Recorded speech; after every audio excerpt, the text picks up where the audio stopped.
संस्कृति की सभी परंपराओं में संध्या उपासना को महत्व दिया गया है। जैसे ही संध्या वेला या संध्या अर्चना का नाम लिया जाता है, व्यक्ति के मानस पटल पर एक विशेष छवि उभर आती है।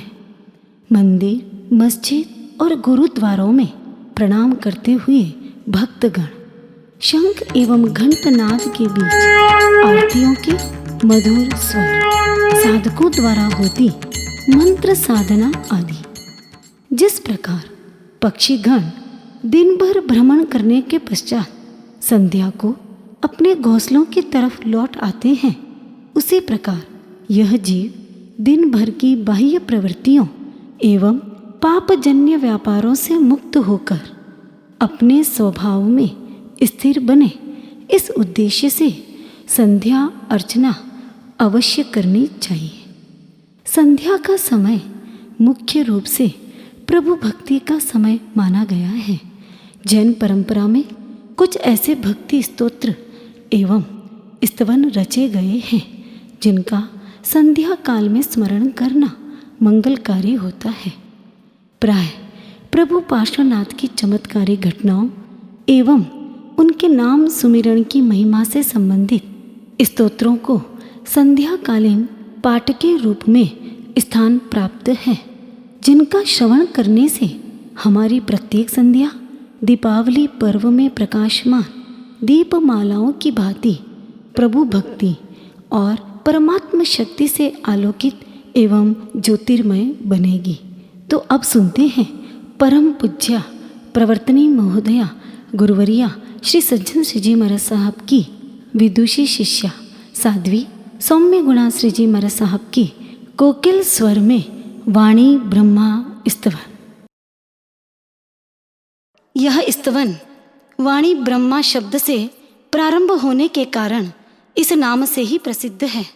इसका मूल नाम गौड़ी पार्श्वनाथ बृहद स्तवन है, क्योंकि इस स्तवन में गौड़ी पार्श्वनाथ की चमत्कारी घटना का अद्भुत वर्णन किया गया है। वाणी ब्रह्मावादिनी जाने जग विख्यात, पास तना गुण गावता मुझ मुख बस जो मात। नारंगे अड़हले पुरे अहमदाबादी पास, घोड़ी नो धनी जागतो सौनी पूरे आस। शुभ वेला शुभ दिन घड़ी मुहूर्त एक मंडाण, प्रतिमा ते इह पासनी थई प्रतिष्ठा जाण।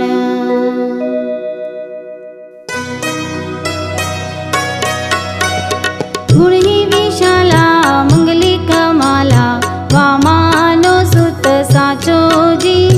धड़कणे कंचन मणि माणक दे, घोड़ी नो धणी जाचो जी। अणहिलपुर पाटण माहे प्रतिमा, तुर्क तणे घर हुंती जी। अश्वनी भूमि अश्वनी पीड़ा, अश्वनी बाल विभूति जी। इस स्तवन के अनुसार अणहिलपुर पाटन में एक मुस्लिम के यहाँ गौड़ी पार्श्वनाथ की प्रतिमा थी। उसे एक बार एक यक्ष स्वप्न में आकर कहता है, जागंत जक्ष जेहने कहिए, सुनो तुर्कने आपे जी। पास जी ने सर केरी प्रतिमा, सेवक तुझ संतापे जी। प्रभु उठीने प्रगट करजे, मेगा गोठीने देजे जी। अधिको मले जे ओछो मले जे, टक्का 5 से ले जे जी। नैया पिस तो मारी समुरड़ी, मोर बंध बंधा से जी। पुत्र का लत्र धन है हाथी, तुझ लक्ष घणी घर जासे जी। मार्ग पहिलो तुझने मिल से, सारथ वाह जे गोठी जी। नीलवट टीलो चोखा चे वस्तु वहे तसु कोठी जी।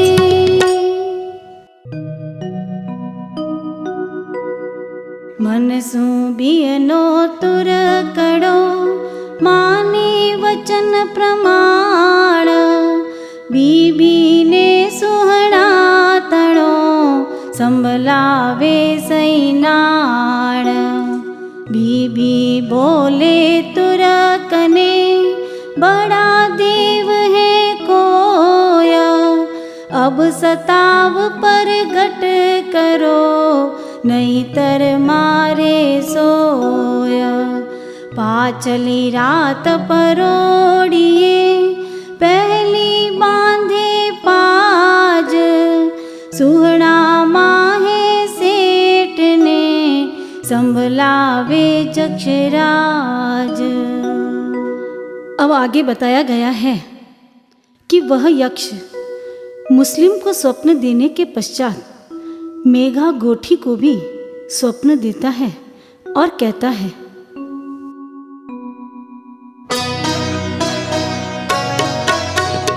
एम कही जक्ष आयो राते सारथ वाहने सुने जी।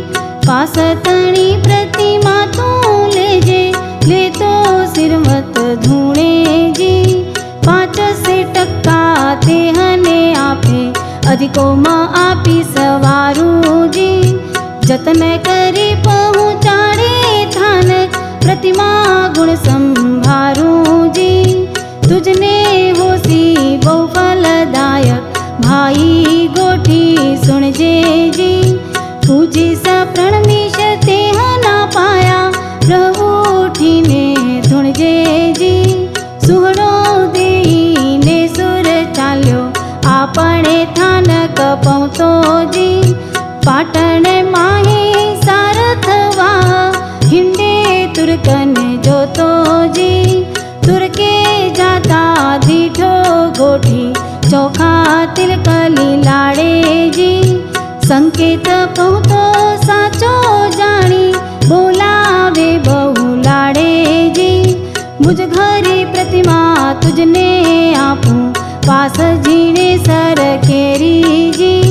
5 से टक्का जो मुझ आपे बोलन मांगू फेरी जी। नाणो देई प्रतिमा लेई थान कपो तो रंगे जी। केसर चंदन मृगमद घोली विधि सो पूजा रंगे जी।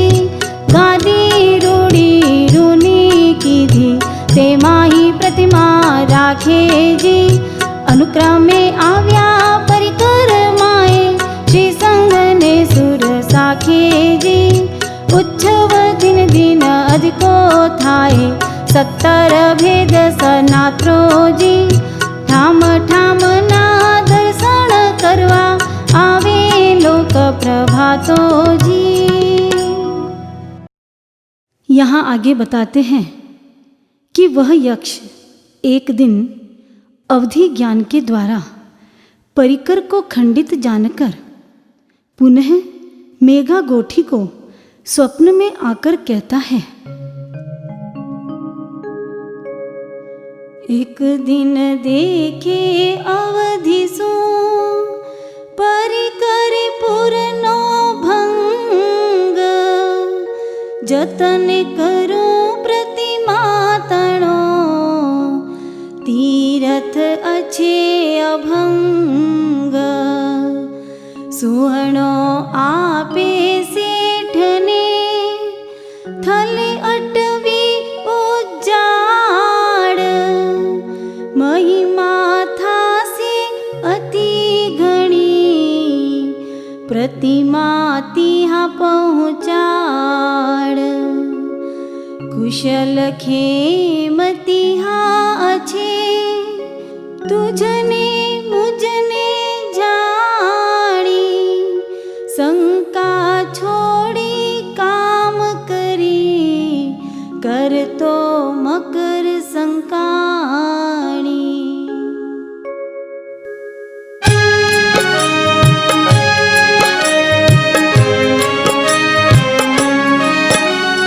पास मनोरथ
शिल्पकार आदि यहाँ कैसे आ सकते हैं? इस तरह सेठ को चिंतातुर देखकर यक्ष पुनः स्वप्न में आकर सेठ को कहता है, कहूली ऊपर नाड़ जिया, गरत घणो जानी जितिया, स्वस्तिक सोपारी निठानी, पाहण तणी उलट से खाणी, श्रीफल सजल तिया किल जो, अमृत जलनी सरसी कुओ, खारा कुआ तणो इह से नाळ, भूमि पड्यो छे नीलो छाण, सिलावटो सीरो वसे, गोड़ परा भवियो किस मिसे, तिया थकी तू इहा आणजे, सत्य वचन मारो मानजे।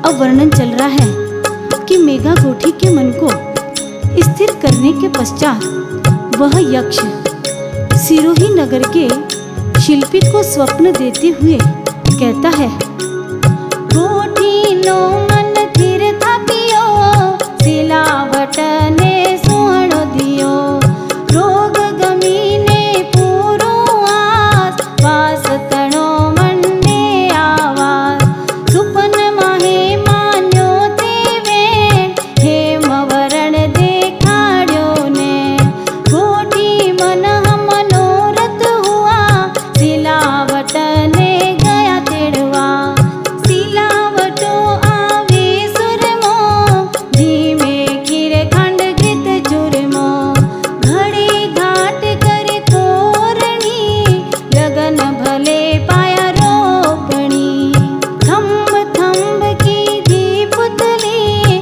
नाटक कौतुक करती रली, रंग मंडप रलिया मनोरजे, जोता मानव नो मन वसे, निपायो पूरो प्रासाद, स्वर्ग समो मन ने आवास, दिवस विचारी ईंडो घड्यो, तत्क्षण देवल ऊपर चढ़्यो, शुभ लगन शुभ वेलावास, बब्बासण बैठा श्री पास, महिमा मोटी मेरु समान, एकल मिल वगड़े रेवान। अब इस स्तवन के रचनाकार प्रीति विमल मुनि कहते हैं कि मैंने इस स्तवन में गौड़ी पार्श्वनाथ की प्रतिमा के संबंध में जो कुछ कहा है वह गुरु परंपरा से सुना गया है। आज भी गोठी गोत्रज इस तीर्थ की यात्रा करने के बाद ही विवाह आदि करते हैं। बात पुराणी में संभली, स्तवन माही सुधी साकली, गोठी तणा गोतरिया छे, यात्रा करीने करणे पछे। अब आगे इस स्तवन की महिमा बताई जा रही है।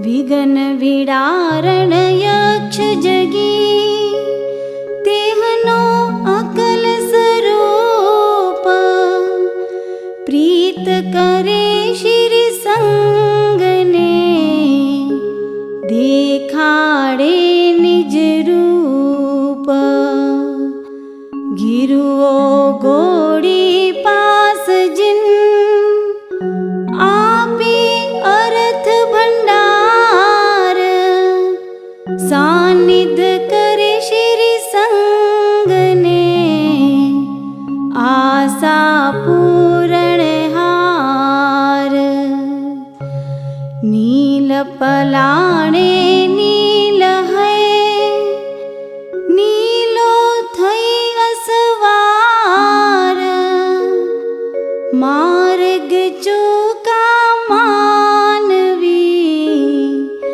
वाट दिखावण हार। अब आगे कहते हैं कि 18 अक्षर युक्त निम्न मंत्र का जो प्रतिदिन 21 बार स्मरण करते हैं, उसकी भूत प्रेत आदि सभी प्रकार की बाधाएं भी दूर हो जाती हैं।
श्री पार्श्व नाम अक्षर जपे, विश्वानर विकराल, हस्ति जूथ दूरे टले, दुर्धर सिंह सियाल, चोर तना भय चोकवे, विष अमृत उड़कार, विषधर नो विष उतरे, संग्रामे जय जयकार।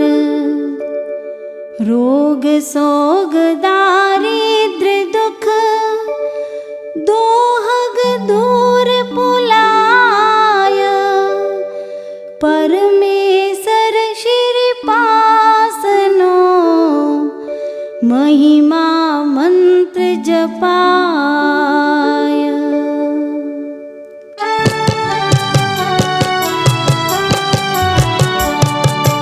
ओम जितु उंजी उपसमधरी, ओम ह्रीं श्रीं श्री पार्श्व अक्षर जपन्ते, भूतने प्रेत जो तिंग व्यंतर सुरा, उपसमे वार इक विष गुणन्ते, दुर्धरा रोग सो गजरा जंतुने, ताव एकांतरा दुत्तपन्ते, गर्भबंधन व्रणं सर्प बिच्छू विषम, चालिका बाल में वाजखन्ते, साइनी डाइनी रोहिणी रंकणी, छोटका मोटका दोष हुन्ते, दाढ़ उंदर तणी कोलनो लातणी, स्वान सियाल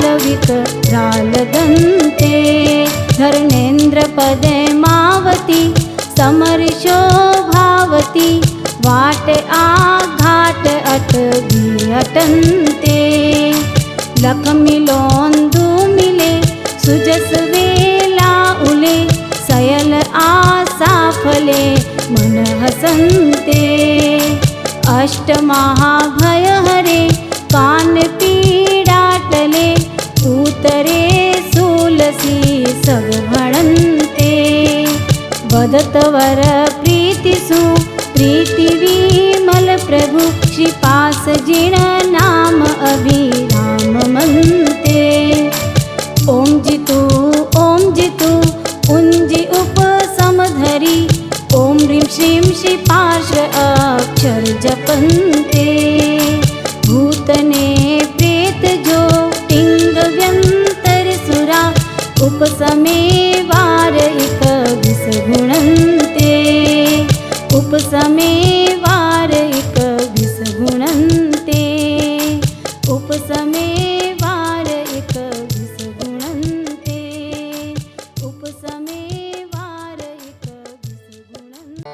अब प्रस्तुत है कल्याण मंदिर स्तोत्र। इस ग्रंथ के रचयिता आचार्य सिद्धसेन दिवाकर जिन शासन के प्रभावशाली आचार्यों में माने जाते हैं, उन्होंने इस स्तोत्र की रचना आज से लगभग 1000 वर्ष पूर्व गुरु द्वारा दिए गए प्रायश्चित्त के रूप में की थी, तथा यह स्तोत्र रचकर उन्होंने उज्जैनी नगरी में अवंती पार्श्वनाथ तीर्थ को प्रकट किया। इस स्तोत्र का प्रारंभ कल्याण मंदिर शब्द से होने के कारण यह स्तोत्र भी समग्र जैन समाज में कल्याण मंदिर के नाम से ही प्रसिद्ध है। यह स्तोत्र भगवान पार्श्वनाथ की अद्भुत महिमा से संबंधित संस्कृत भाषा में है। इसमें कवि ने भक्ति रस में सराबोर होकर मुक्त कंठ से प्रभु पार्श्वनाथ के अचिंत्य तथा असाधारण गुणों की विविध आयामों से स्तुति की है। इस स्तोत्र के कुछ श्लोकों में अष्ट प्रातिहार्यों का एवं कमठासुरकृत उपसर्गों का वर्णन भी किया गया है। इस प्रकार यह स्तोत्र पूर्ण रूप से भगवान पार्श्वनाथ के जीवन दर्शन को प्रस्तुत करता है। भक्तामर स्तोत्र की तरह यह स्तोत्र भी समस्त जैन समाज के हृदय का मुक्ताभरण है। नवस्मरण में इसका 8वां स्थान है। इसके भी प्रत्येक पद्य पर मंत्र यंत्र प्राप्त है, इसलिए यह स्तोत्र समग्र प्रकार से यह लौकिक अभिलाषाओं को पूर्ण करने वाला माना गया है। कल्याण मंदिर मुदार मवाद्य भेदी भीता भय प्रदमनिंदित मंग्रि पद्मं संसार सागर निम जद शेष जंतु पोतायमानमभिनम्य जिनेश्वरस्य यस्य स्वयं सुरगुरुर्गरिमाम्बुराशे स्तोत्रं सुविस्तृतमतिर्न विभुर्विधातुं तीर्थेश्वरस्य कमठस्मयधूमकेतोस् तस्याहमेष किल संस्तवनं करिष्ये सामान्यतोऽपि तव वर्णयितुं स्वरूपा मस्मादृशाः कथमधीश भवन्त्यधीशाः दृष्टोऽपि कौशिकशिशुर्यदि वा दिवान्धो रूपं प्ररूपयति किं किल धर्मरश्मि मोहक्षयादनुभवन्नपि नाथमर्त्यो नूनं गुणान् गणयितुं न तव क्षमेत कल्पान्तेवान्तपयसा प्रकटोऽपि यस्मान् मीयेत केन जलधिर्ननु रत्नराशि अभ्युद्यतोऽस्मि तव नाथ जडाक्षयोऽपि कर्तुं स्तवं लसदसंख्यगुणाकरस्य बालोऽपि किं न निजबाहुयुगं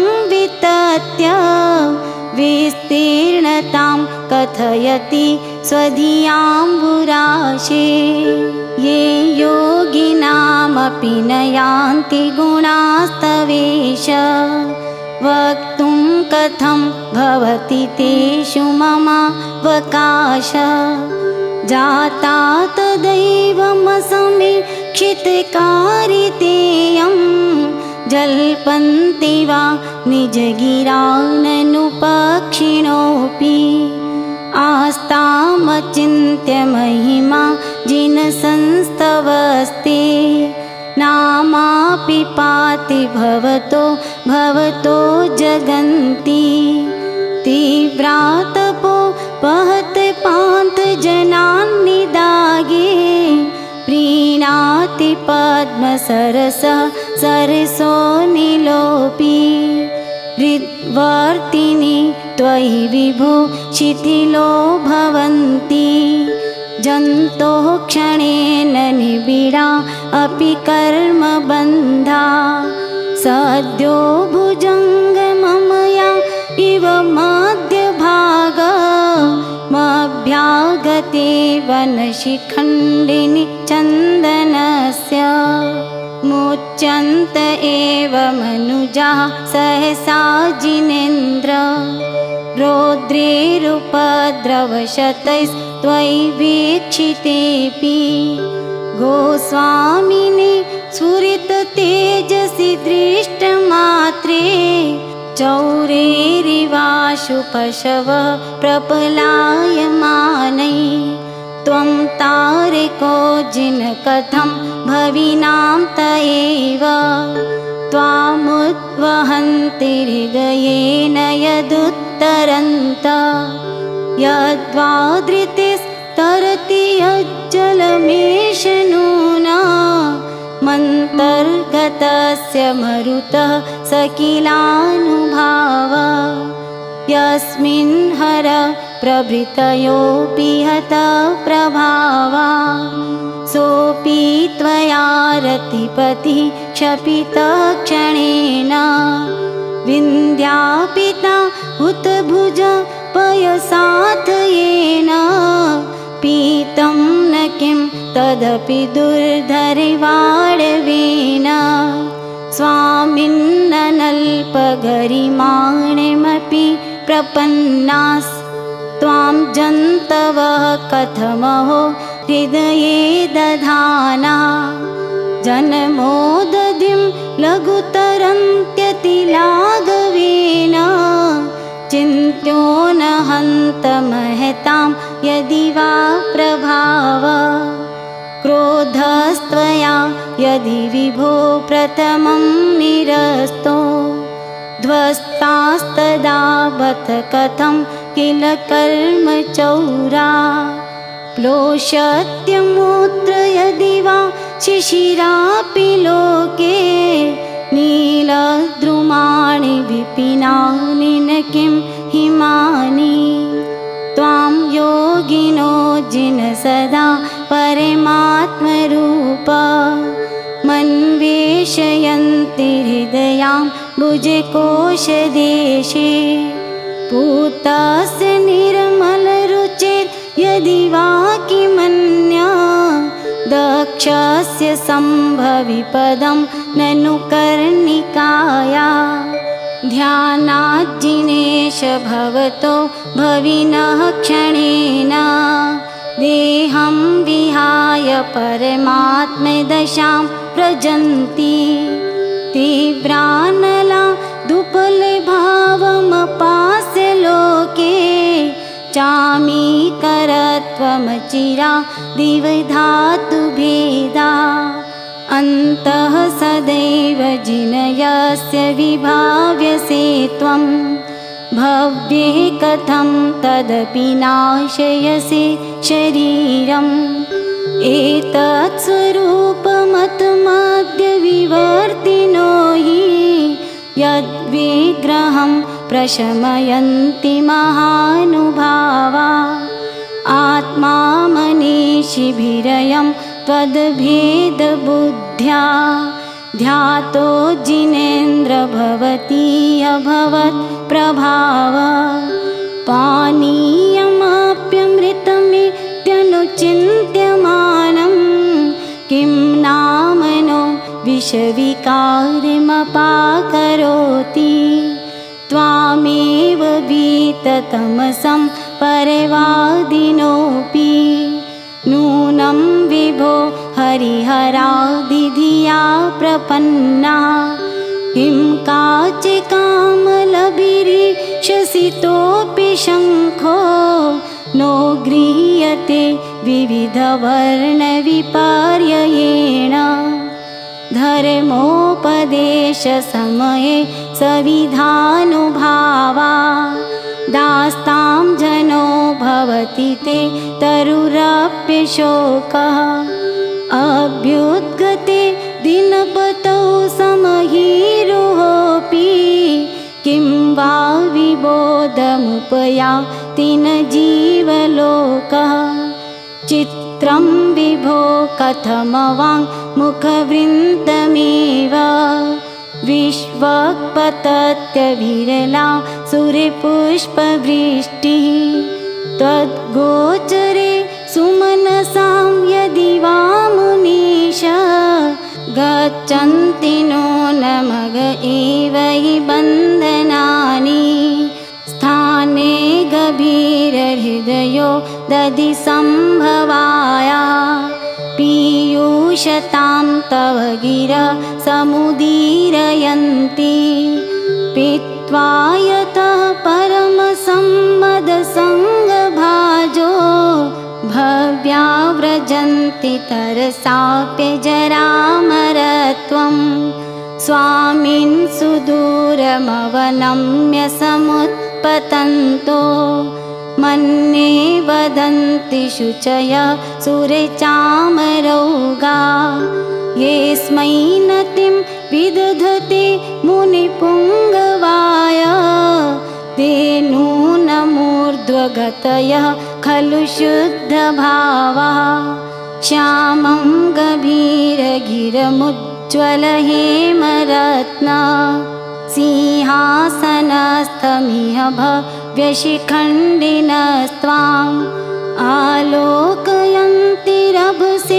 ननदन्तमुच्चैः श्यामीकराद्रिशिरसीवनवाम्बुवाहम् उद्गच्छता तव क्षितिद्युतिमण्डलेन लुप्तच्छदच्च वीरशोकतरुर्बभूव सान्निध्यतोऽपि यदि वा तव वीतराग निरागतां व्रजति को न सचेतनोऽपि भो भो प्रमादमवधूय भजध्वमेन मागत्य निर्वृतिपुरीं प्रति सार्धवाहम् एतन्निवेदयति देव जगत्त्रयाय मन्ये नदन्नभिनव सुरदुन्दुभिस्ते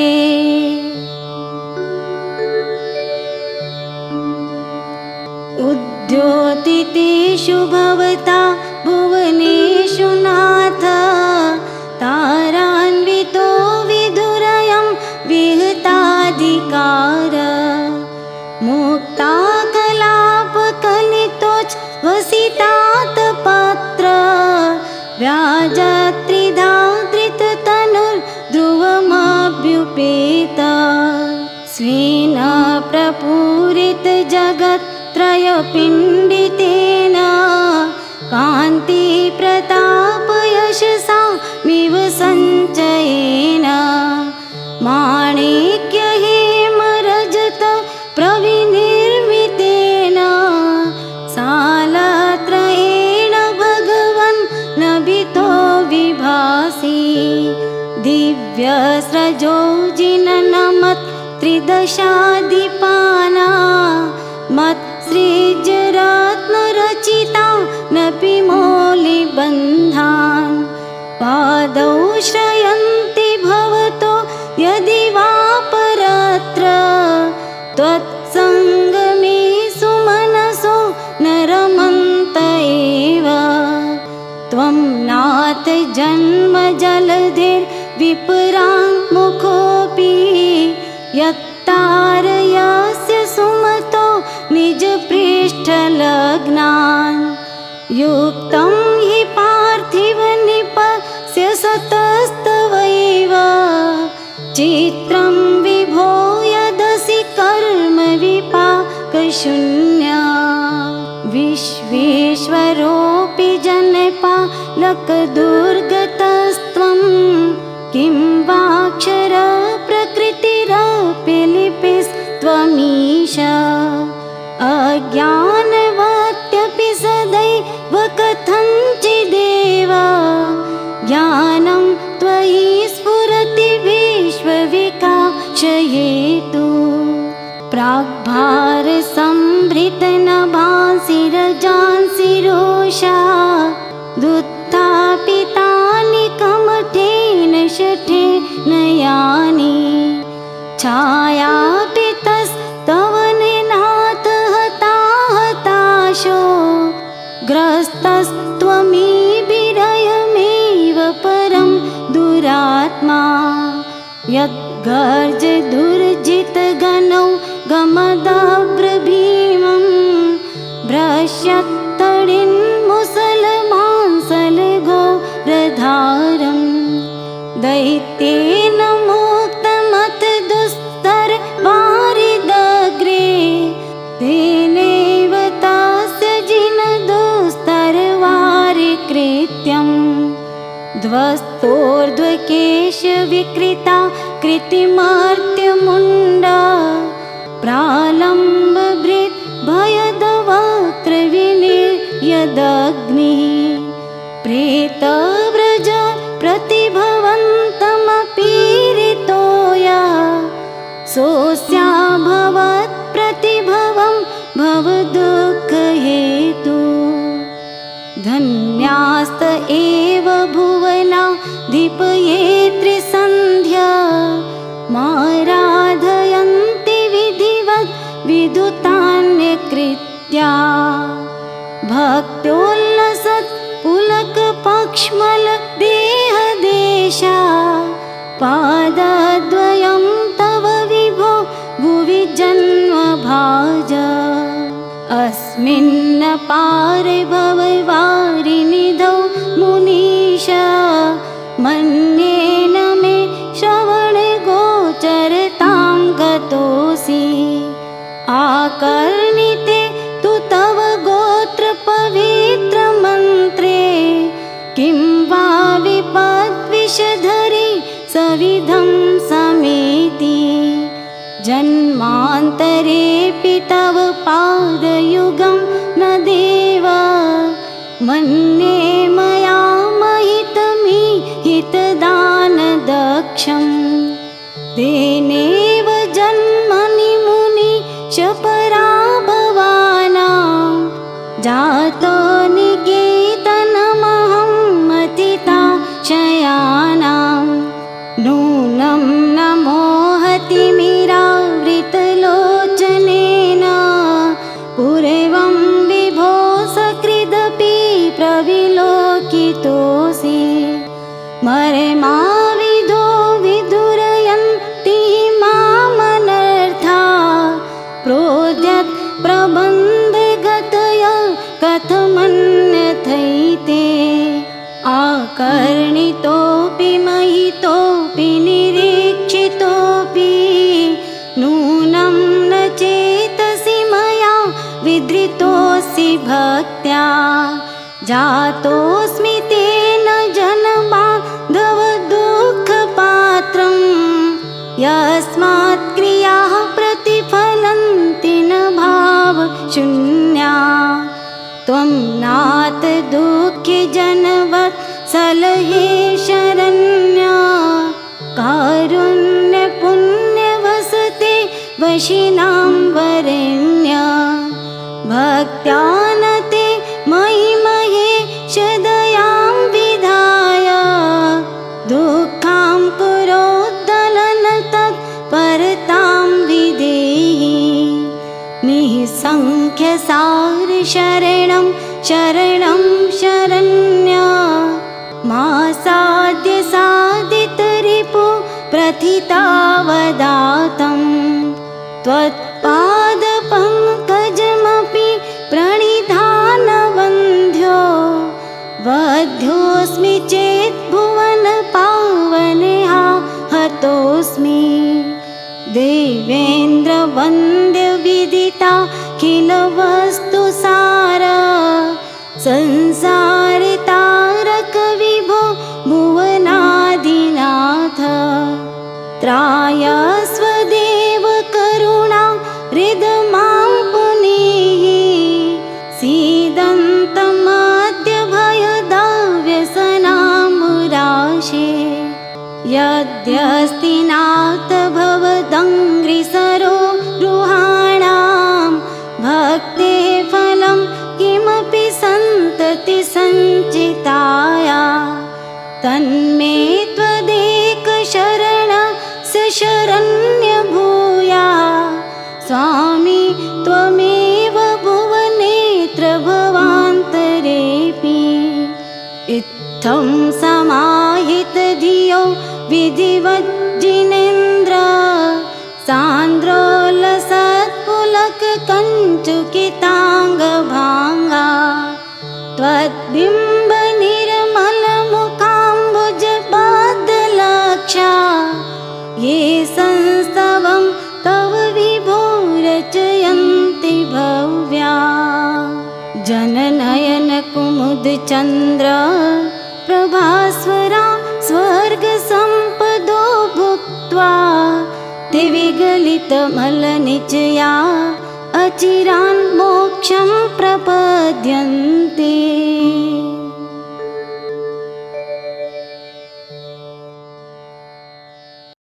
संध्या भक्ति की तृतीय कड़ी में सुनते हैं जय तिहुआन स्तोत्र।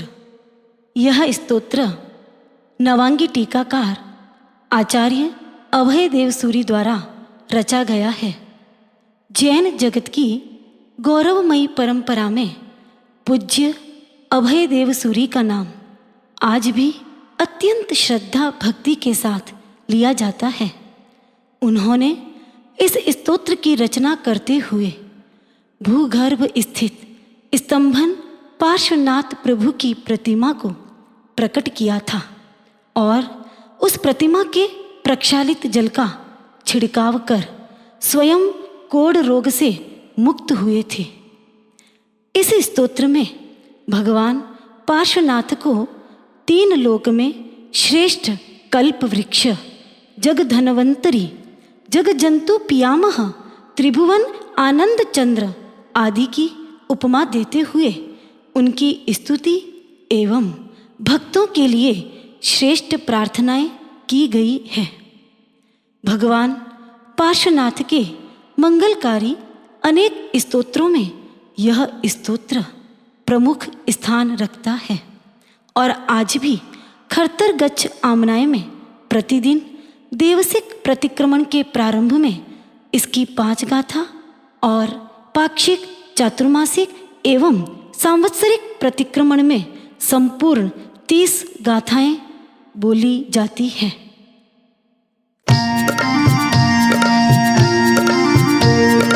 जय त्रिभुवनवर कप्परुक्ख जय जैन धनंतरी, जय त्रिभुवन कल्याण कोस दूरी अक्करी केसरी, त्रिभुवन झण अविलंगी यान भुवन तय सामिया, पुण्य सुहाइम जिने सपास तंबणाय पुरट्टिया, तै समरंत लांती जति वर पुत कलतई, धन्न सुवर्ण हिरण्य पुन्ना जण बुंजई रजई, पिक्कई मुख संख सुख तुहा पास पसाईना, यत्युवन वर कप्परुक्ख सुख ही गुण मजीना, जर जर परिजन्ना कन्ना नट्टुटे सुकुट्ठीना, चक्कु कीन खैना कुन्ना नर सल्लिय सूलीना, तुजिन शरणर सायनेन लहु हुंति पुणन्नव, जय धनंतरि पास मवि तुहा रोग रोभव, विद्या जोई समंत तंत सिद्धियो अपयत्तीना, भुवनभु अठवीय सिद्धि सिज्जई तु नामीना, तु नामीण अपवित्ता ओ विजाण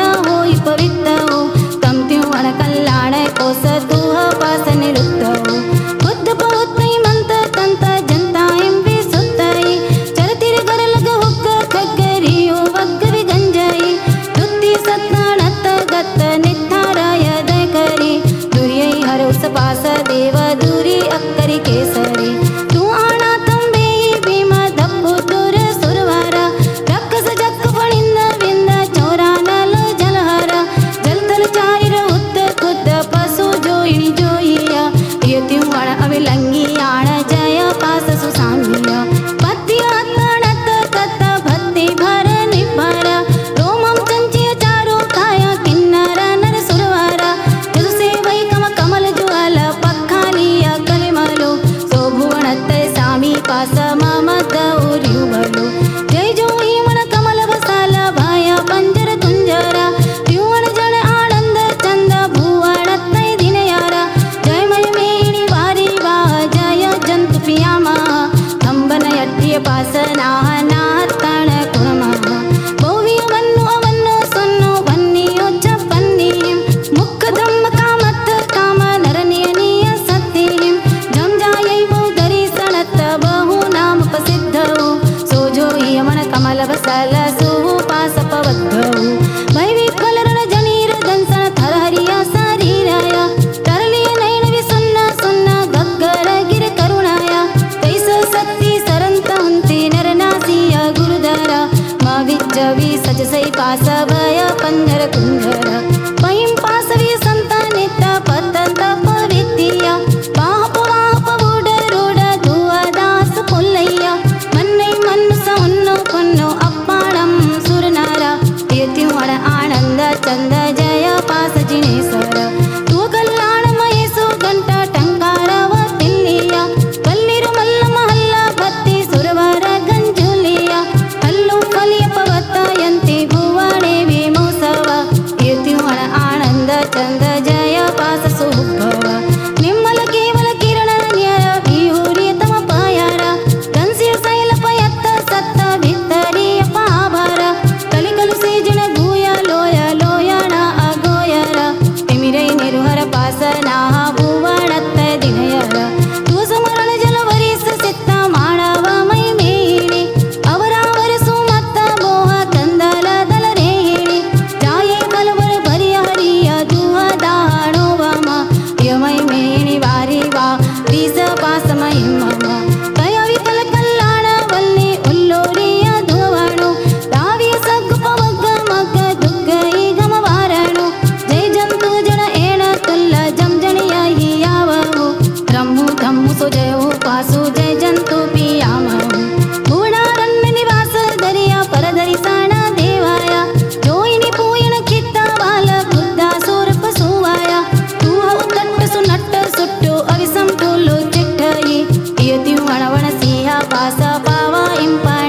चारणो जेना पालय चंगा वै किवी काय निरोया लोया किवी काव्य सुसाया किमय मंत महंत केवी किवी साय शिवपाया किवी गंजेरियो वग्ग केवी जस धवली भूयला मै अवहिरै केणा पास शरणा गय वच्छल बच्चु यार निरियना निपन पाओयण तुझिन पास परोव यार करनिक परायण सत्तुमित समचित्त वृत्ति नया निंद्य सममाणा मा अवहिरे अजुगो विमयिं पास निरंजन हम बहुवेदो तत्त गत्तो तुदु अनासन फारो हम सुयण करुणिक टाणो तू निरो करुणायरो हम जन पास सामी सालो तू त्योण सामिया जम अवहिरे मयिं जतंत इय पासन सोहिया जुग्गा जुग्ग विभाग ना न हो जो यही तू सामा भूण वयार सहाव भाव करुणा रस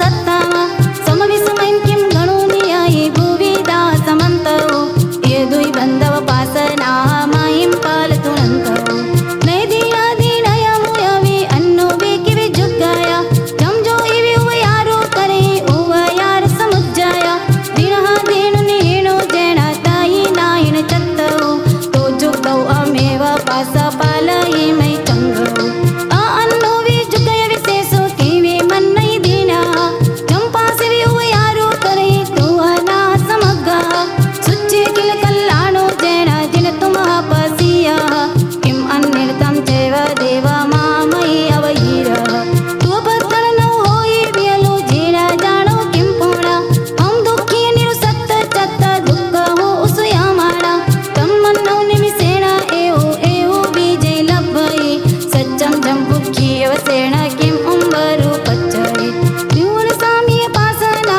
मय्यप्पु पयासियो किज्जु जम निरूप सरिसो नमो नमो जम्पियो अन्नोन जिन जग्गे तु समो दक्खिनो दयासो जय अवगणसी तुझी आह आह हो स्वयासो जय तु रोविन किनिवे पेया पाई न बेलंबियो तुई जानो जिन पास तुम ही आउं अंगी करियो यमा इच्चो जमना होई सातु ओ हावणो रखंत ने कित्ती ने अजुजई अवहिरणो ए हमारे जत देव इहो नवन मोसाओ जमवन ले गुण गाना तुम मोणे जन अणि सिद्धाओ एम पसी हसुपासना थंबणाय पुरठिया य मुनि वरसी अभय देव विन्नवई आनंदिया विन्नवई आनंदिया विन्नवई आनंदिया।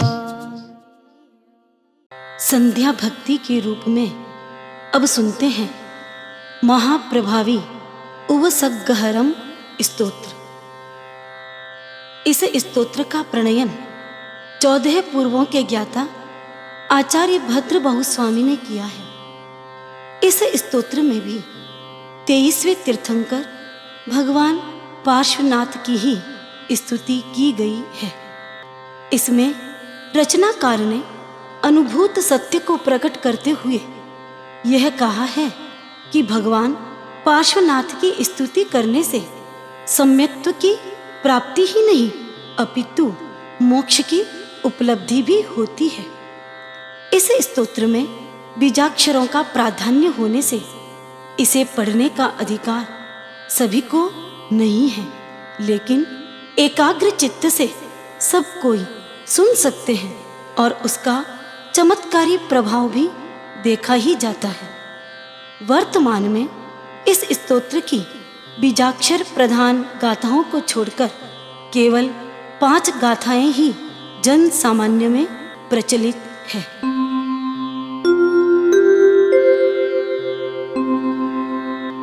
उवसग्गहरं पासं पासं वन्दामि कम्मघनमोक्कं विसहर विसनिन्नासं मंगलकल्याण आवासं विसहर फुल्लिंगमन्तं कंठे धारी जोसयामणुओ तस्सगः रोगमारी दुट्ठ जरा जन्ति उवसामं चिट्ठौ दूरे मंतो तुज्ज बणा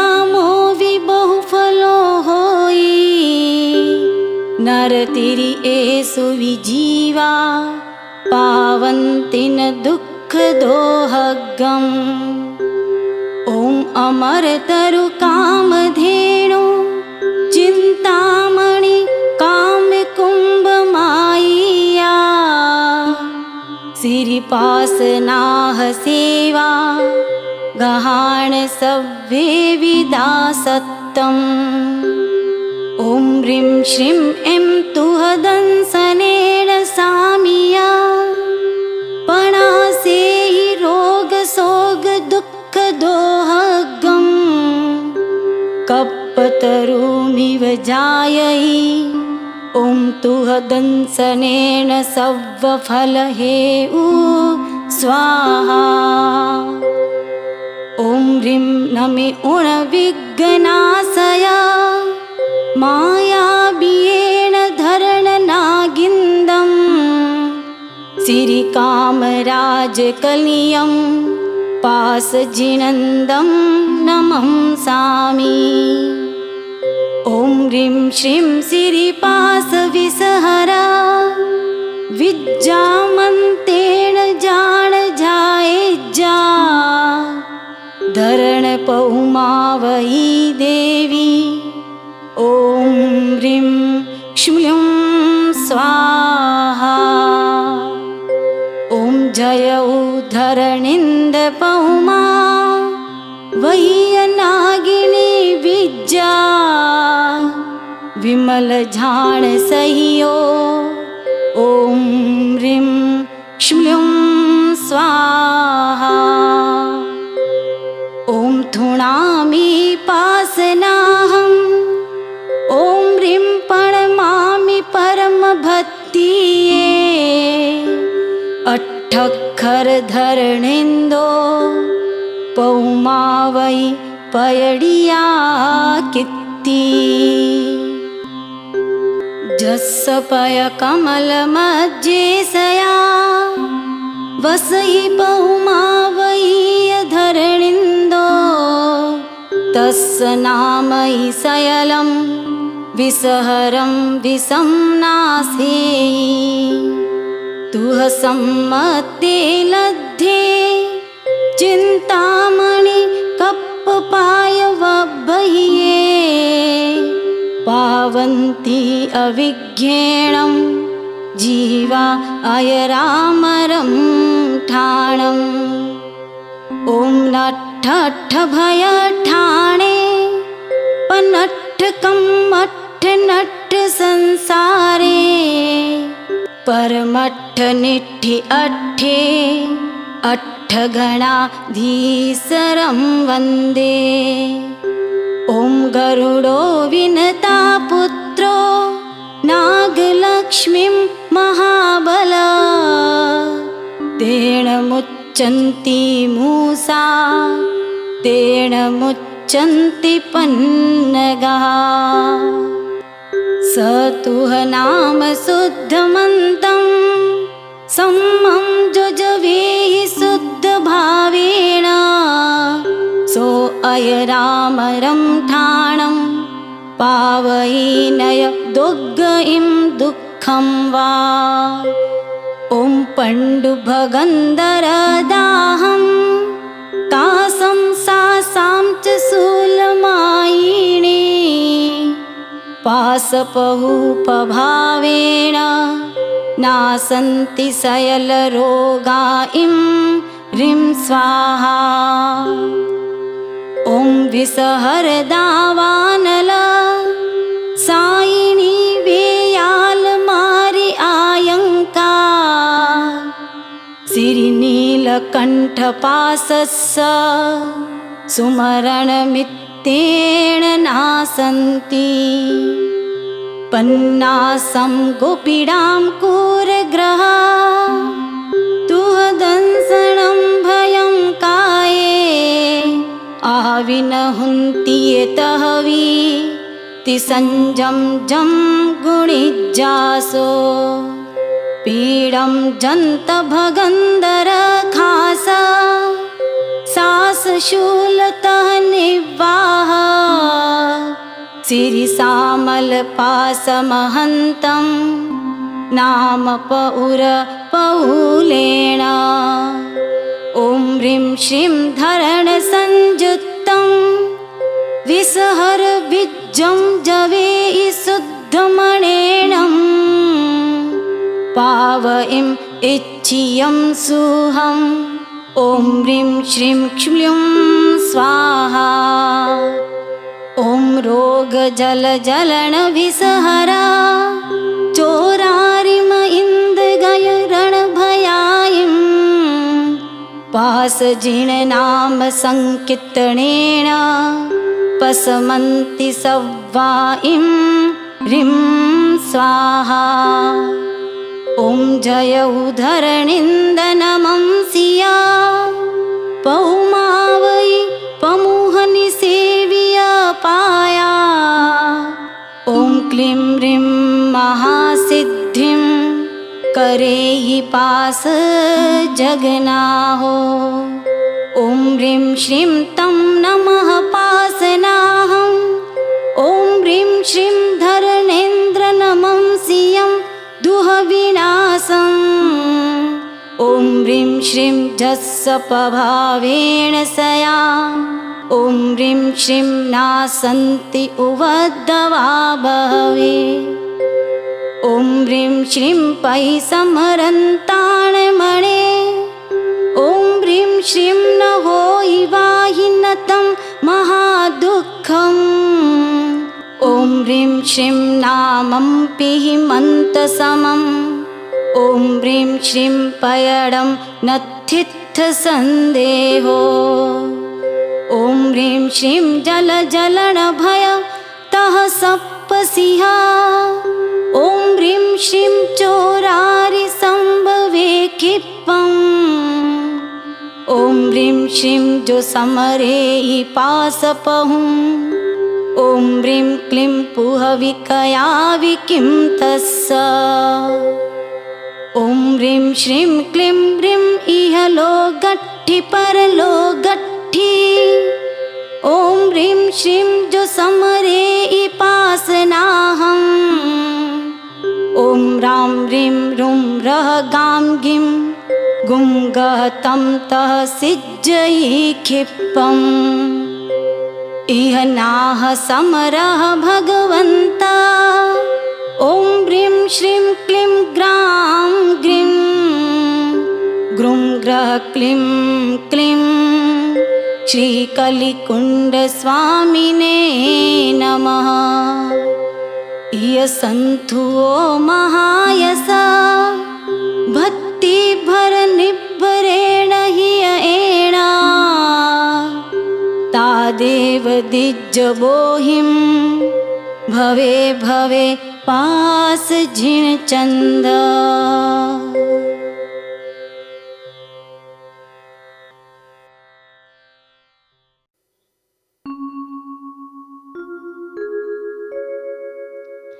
संध्या उपासना की अगली कड़ी में शांति प्रदायक लघु शांति स्तोत्र।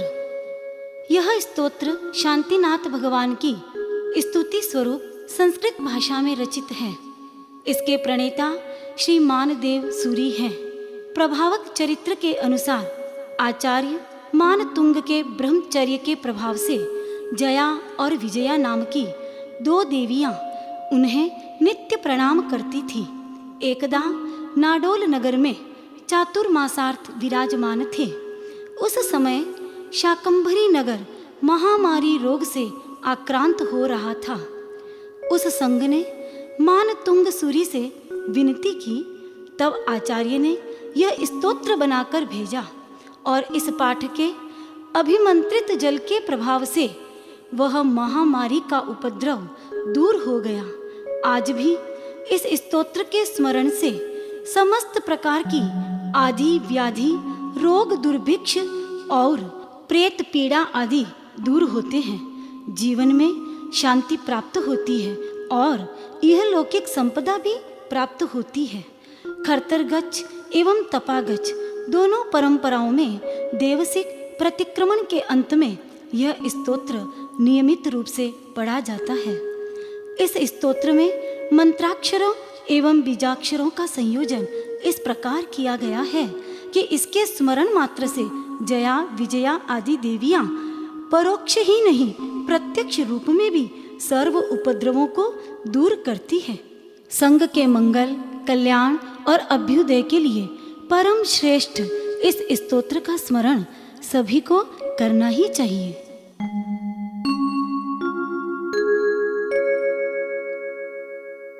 शांतिं शांतिनिशांतं शांतं शांता शिवं नमस्कृत्य स्तोतुः शांतिनिमित्तं मंत्रपदैः शान्तये स्तौमि।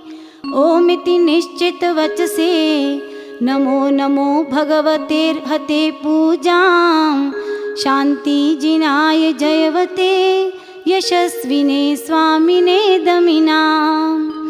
सकलातिशेषक महा संपत्ति समन्विताय शस्याय त्रैलोक्य पूजिताय च नमो नमः शांतिदेवाय। सर्वामर सुसमूह स्वामिक संपूजिताय निजिताय भुवन जन पालनोद्यत तमाय सततं नमस्तस्मै। सर्वदुरितौघनाशनकराय सर्वाशिव प्रशमनाय दुष्टग्रह भूतपिशाच शाकिनीनां प्रमथनाय। यस्येति नाम मंत्र प्रधान वाक्योपयोगकृततोषा विजया कुरुते जनहित मिति च नूता नमत तं शान्तिं। भवतु नमस्ते भगवती विजये सुजये परापरैरजिते अपराजिते जगत्यां जयतीति जयावहे भवती। सर्वस्यापि च संघस्य भद्रकल्याणमङ्गलप्रददे साधूनां च सदाशिव सुतुष्टिपुष्टिप्रदे जिया। भव्यानां कृतसिद्धे निर्वृत्ति निर्वाण जननि सत्त्वानाम् अभयप्रदान निरते नमोस्तु स्वस्ति प्रदे तुभ्यं। भक्तानां जन्तूनां शुभावहे नित्यमुद्यते देवी सम्यक् दृष्टिनां धृति रतिमति बुद्धि प्रदानाय। जिन शासन निरतानां शान्तिनतानां च जगति जनतानां श्री संपत् कीर्ति यशोवर्धिनी जय देवी विजयस्व। सलिलानल विष विषधर दुष्टग्रह राजरोगरण भयतः राक्षस रिपुगण मारी चौरेति श्वापदादिभ्यः। अथ रक्ष रक्ष सुशिवं कुरु कुरु शान्तिं च कुरु कुरु सदेति। तुष्टिं कुरु कुरु पुष्टिं कुरु कुरु स्वस्तिं च कुरु कुरु त्वं। भगवती गुणवती शिव शान्ति तुष्टि पुष्टि स्वस्तिः कुरु कुरु जनानाम्। ओमिति नमो नमो रां ह्रीं रूं रः यक्ष हरिं फट् फट् स्वाहा। एवं यन्नमाक्षर पुरस्सरं संस्तुता जया देवी कुरुते शान्तिं नमतां नमो नमः शान्तये तस्मै।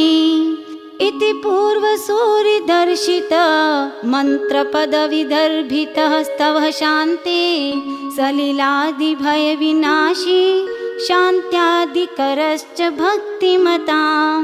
यश्चैनं पठति सदा शृणोति भावयति वा यथा योग्यं स हि शान्तिपदं यायात् सूरिः श्रीमान् देवश्च।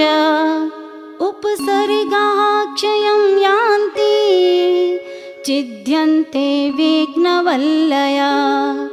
मनः प्रसन्नतामेति पूज्यमाने जिनेश्वरे सर्वमङ्गलमाङ्गल्यं सर्वकल्याणकारणं प्रधानं सर्वधर्माणां जैनं जयति शासनम्। संध्याकालीन पाठों में अब सुनते हैं महाप्रभावी संतिकर स्तवन। संतिकरं संतिजिनं जगशरणं जयसिरिदायारं समरामि भक्तपालग निवाण गरुडकैसेवम्। ॐ स नमो विप्पो सहि पत्ताणं सन्ति सामिपायाणं ज्रों स्वाहा मन्तेणं सव्वा शिवदुर्यहरणाणम्। ॐ सन्ति नमुक्कारो खेलो सहि मायि लब्धिपत्ताणम् सोम्रीं नमो सव्वो सहि पत्ताणं च देयि सिरिं वाणीति अणसामिणी सिरिदेवी जखराय गणिपिडगा गहदिसि पालसुरिन्दा सया विरक्षन्तु जिणभत्ते रक्षन्तु मम रोहिणी पन्नति वज्रशृङ्खलाय सया वज्रं कुशी च केसरी नरदत्ता काली महाकाली गौरीतः गन्धारी महजालमाणवीयवैरुट्टा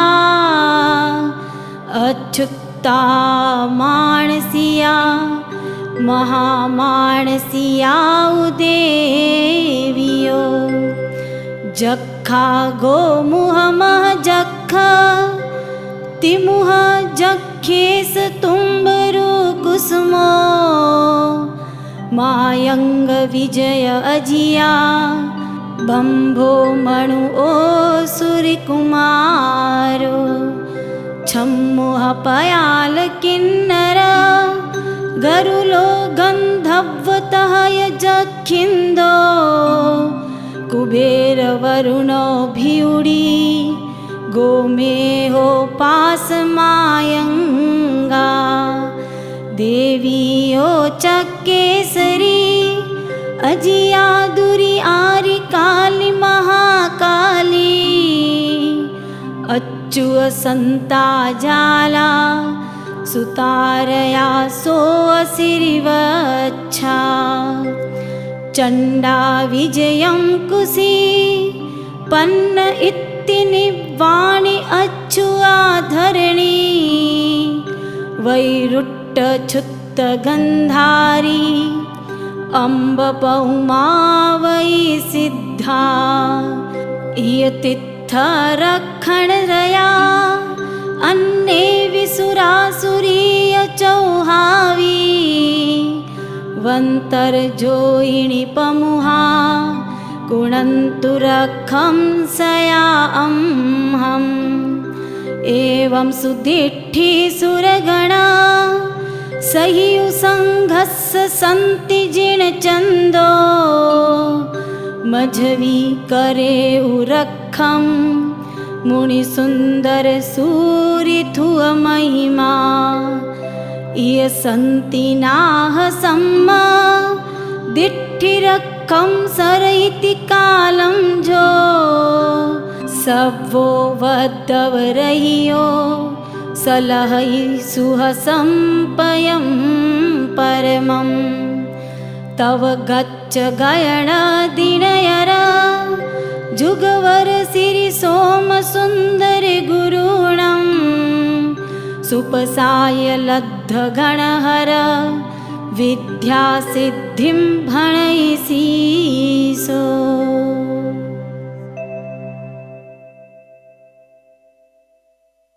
अब अंतिम श्रृंखला में श्री चिंतामणि पार्श्व स्तवन।